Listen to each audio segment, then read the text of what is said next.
في الفيديو ده هكلمك عن الكنز الأسود اللي موجود في كل بيت، الفلفل الأسود اللي بنرش منه شوية صغيرة على الأكل وسعره في الأسواق عالية نار. ده مش مجرد بهار، ده الدهب الأسود اللي لو عرفت تزرعه صح هيغير شكل مزرعتك وحسابك في البنك. ليه الفلفل الأسود النبات بالذات هو ملك التوابل أو الكنز الأسود وسعره دايما طالع؟ الموضوع ببساطة هو صعب شوية في الزراعة، وبلاد معينة هي اللي محتكرة زراعته زي فيتنام وأندونيسيا، يعني الطلب عليه عالميا عالي جدا.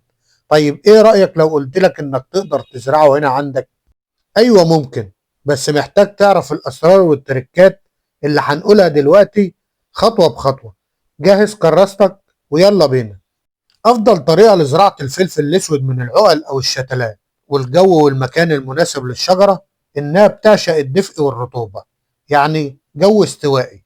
لو أنت في منطقة حارة لازم توفر لها ظل جزئي، يعني الشمس ما تكونش مباشرة وما تكونش حامية طول اليوم. اوعى تزرعها في أرض مكشوفة ومتهوية زيادة عن اللزوم، لازم تكسر حدة الشمس والرياح. الفلفل الأسود بيحب التربة اللي بتصرف المية كويس، يعني تربة طينية خفيفة أو رملية مع سماد عضوي كتير.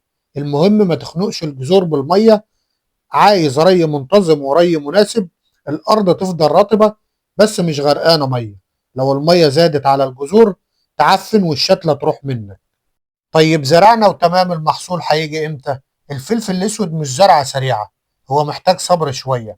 الشجرة بتبدأ تطرح انتاج تجاري محترم بعد 3 سنين من الزراعة، وبتوصل ذروة الانتاج او قمة الانتاج بعد 7 سنوات من الزراعة. وبيوصل انتاج الشجرة من 4 ل7 كيلو فلفل اسود جاف في الموسم الواحد. وما تستقلش بالرقم ده، لما تضربه في سعر الكيلو عالميا هتلاقي نفسك بتتكلم في دخل محترم. والسر الذكي إن الفلفل الأسود بيتزرع من العقل، يعني لو عندك شجرة واحدة سليمة وقوية تقدر تعمل منها مشروع تاني خالص، وهو بيع الشتلات.